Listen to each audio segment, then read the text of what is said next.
మీ సహోదరి సహోదరులు మత్తయి సువార్త 5వ అధ్యాయంలో ఒక చక్కని మాట ఉంది. 5వ అధ్యాయము 11, 12 వచనాలు.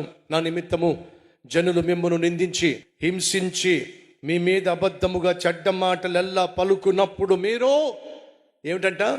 ధన్యులో. ఆ తర్వాత మాట ఏంటో చూడండి. ఏం చేయాలంట?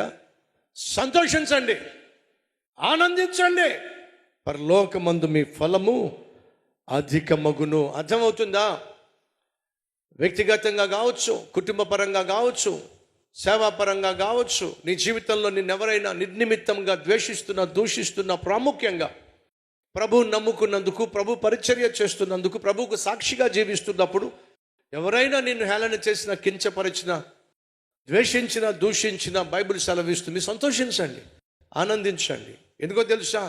నా నిమిత్తము గాయపరచబడిన, నా నిమిత్తము నిందించబడిన, సేవ చేస్తున్న పుణ్యానికి మిమ్మల్ని ఎవరైనా సరే తక్కువ చేసి మాట్లాడినా మీరు ధన్యులో, పరలోకమందు మీ ఫలము అధికమవుతుంది. ఈ విషయాన్ని మర్చిపోవద్దని ప్రభు పేరట మనవి చేస్తున్నాను. ఎప్పుడైతే ఆ స్త్రీ వచ్చి యేసయ్య పాదాలను కన్నీళ్లతో తడిపేసిందో, తన జుట్టుతో తుడిచిందో, అంతేకాకుండా ఖరీదైనటువంటి అత్తర తీసుకొచ్చి యేసయ్య పాదాలను అభిషేకించిందో, అది అద్భుతం అంటారా కాదంటారా? చెప్పాలి మీరే. అద్భుతం. ఒకడేమో ఆహ్వానించాడు, ఆహ్వానించిన వాడేమో అవమానించాడు. అవమానించబడుతున్న చోట అద్భుతం జరిగింది. ఏమిటి అద్భుతం? ఎక్కడి నుంచి వచ్చిందో వచ్చేసింది. యేసయ్య పాదాలు కడగాల్సిన వాడు కడగడంలా, యేసయ్య పాదాలు తొడవలసిన వాడు తొడవడంలా, యేసయ్య పాదాలను అభిషేకించవలసిన వాడు అభిషేకించట్లా. ఎక్కడి నుంచి వచ్చిందో వచ్చేసిందండి. కన్నీళ్లతో యేసయ్య పాదాలు పట్టుకుందండి, కన్నీళ్లతో యేసయ్య పాదాలు తడిపేసిందండి, తన జుట్టు తీసుకుందండి, ఆ జుట్టుతో ఏం చేసిందట? యేసయ్య పాదాలు తుడిచిందట అండి. 3 విషయాలు. 1, ప్రేమను చూపించింది. 2, కృతజ్ఞతను చూపించింది. 3, త్యాగాన్ని చూపించింది. యేసయ్యను ఎంతగా ప్రేమించింది కాబట్టి తన కళ్ళల్లోంచి ఏమొచ్చినాయి? కన్నీళ్ళు వచ్చినాయి. బైబిల్ పండితులు చెప్పేది ఏమిటంటే, వీళ్ళు పాపాత్మురాలు అని అంటున్నారు. అది వాస్తవమే ఉండొచ్చు. ఆమె వ్యభిచారి అయి ఉండొచ్చు, పాపాత్మురాలుగా జీవించి ఉండొచ్చు. కానీ యేసయ్య అందించిన సందేశాలు విని ఆమె రక్షించబడి ఉంది కాబట్టే యేసును అంతగా ప్రేమించి యేసయ్య పాదాలను కన్నీళ్లతో కడిగేసింది. ఏం కనపడుతుంది? ప్రేమ, కృతజ్ఞత, అత్తరు. ఇంగ్లీష్లో ఆల్బస్టర్ బాక్స్ అని ఉంది. ఆల్బస్టర్ బాక్స్ అని అంటే అది ఆల్బస్ట్రోన్ అనేటటువంటి దేశంలో నుంచి తయారు చేయబడినటువంటి బహు ఖరీదైనటువంటి అత్తరు దాచిపెట్టేటటువంటి బుడ్డి లేదా పాత్ర. మీకు ఎక్కడైనా సరే ఆల్బస్టర్ పెర్ఫ్యూమ్ దొరికింది అంటే చాలా ఖరీదైనటువంటి పెర్ఫ్యూమ్ అది. ఆ పెర్ఫ్యూమ్ ఎవరైనా ఒకవేళ కొనాలి అని అంటే సంవత్సరం పాటు వాళ్ళు సంపాదించే సంపాదన ఇస్తే తప్ప అది కొనడం సాధ్యం కాదు. ఒకవేళ మీకు 30,000 రూపాయల జీతం వస్తుంది అనుకుందాం. ఒకవేళ ఆ స్త్రీ యేసయ్య పాదాలను అభిషేకించడానికి వాడిన అత్తరు కనుక మీరే కొనాల్సి వస్తే సంవత్సరం పాటు మీరు సంపాదించే సంపాదన అంతా ఇస్తే తప్ప యేసయ్య పాదాలను కడగడానికి ఆ అత్తరు కొనడం సాధ్యం కాదు. దయచేసి వినండి. సీమోను అనేవాడు యేసయ్యను తన ఇంటికి ఆహ్వానించాడు. వాళ్ళందరి దృష్టిలో పాపాత్మురాలు అని పిలువబడుతున్న ఈ స్త్రీ ఏమో యేసయ్యను తన హృదయంలోనికి ఆహ్వానించింది. ఎంత డిఫరెన్స్ చూసారా? ఒకడేమో ఇంటికి ఆహ్వానించి యేసయ్యను అవమానిస్తున్నాడు. ఈరోజు మనలో కొంతమంది యేసయ్యను ఇంటికి ఆహ్వానించారు. ఏ రూపంలో? ఫోటో రూపంలో, వాక్యం రూపంలో. ఇంటి నిండా వాక్యాలు ఉంటాయి, కానీ గుండెల్లో మాత్రం వాక్యం ఉండదు.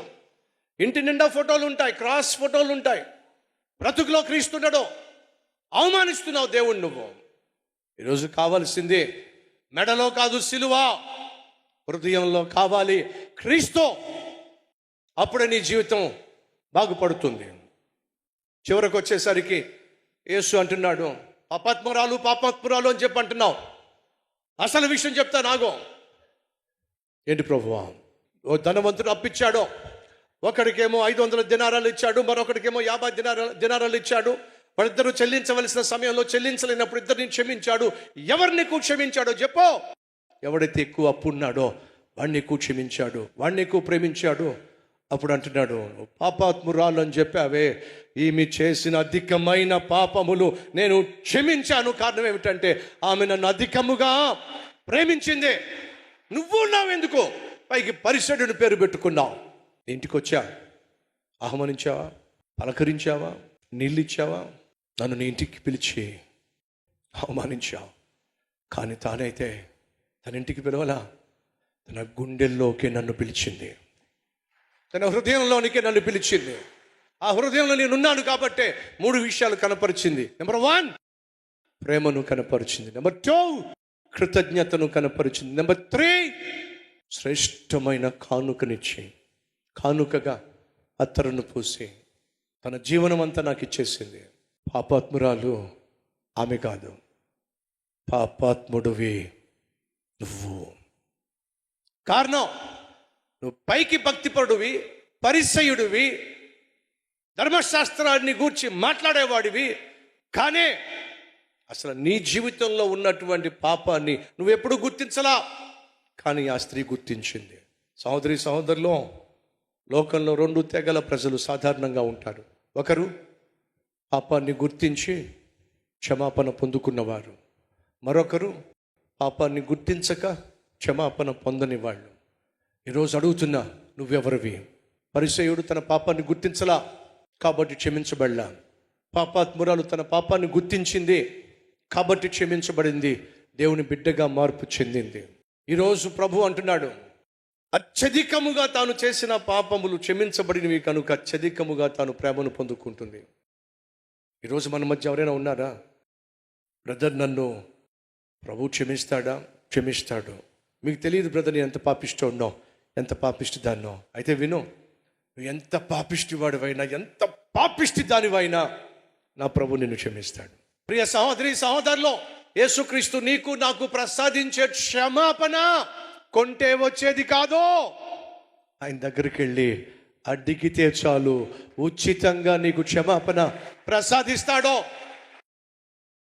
యేసును గృహానికి ఆహ్వానించే పరిసేడుగా మిగిలిపోతావా, లేక గుండెల్లోనికి ఆహ్వానించి యేసయ్యను ఘనపరిచే ఈ సహోదరిలా మిగిలిపోతావా?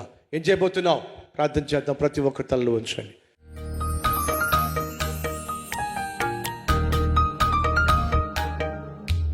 మహాపరిశుద్ధుడా, మాతో మాట్లాడినందుకు వందనాలయ్యా. మా గుండెల్లోనికి నిన్ను ఆహ్వానిస్తున్నావు.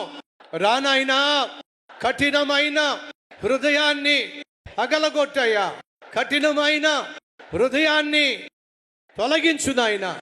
నా గుండెల్లో స్థిర నివాసము చేయుము నాయనా.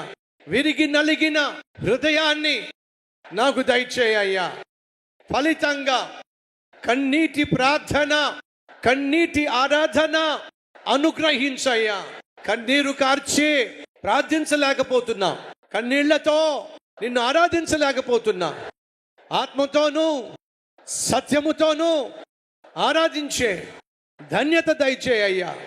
యేసయ్యా, నిత్యము నిన్ను సంతోషపరచగలిగిన ఆ స్త్రీ పేరేమిటో తెలియదు. 2000 సంవత్సరాలు గడిచిపోయింది.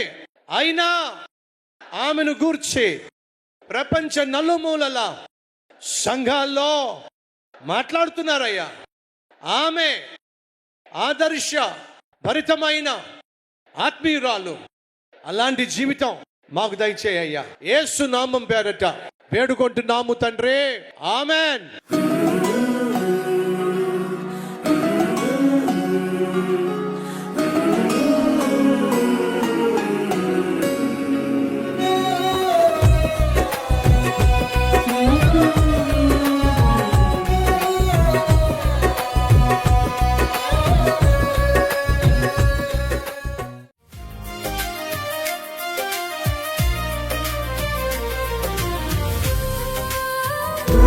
సందేశం మీకు ఆశీర్వాదకరంగా ఉంటే లైక్ చేయండి, అలాగే సబ్స్క్రైబ్ చేయండి.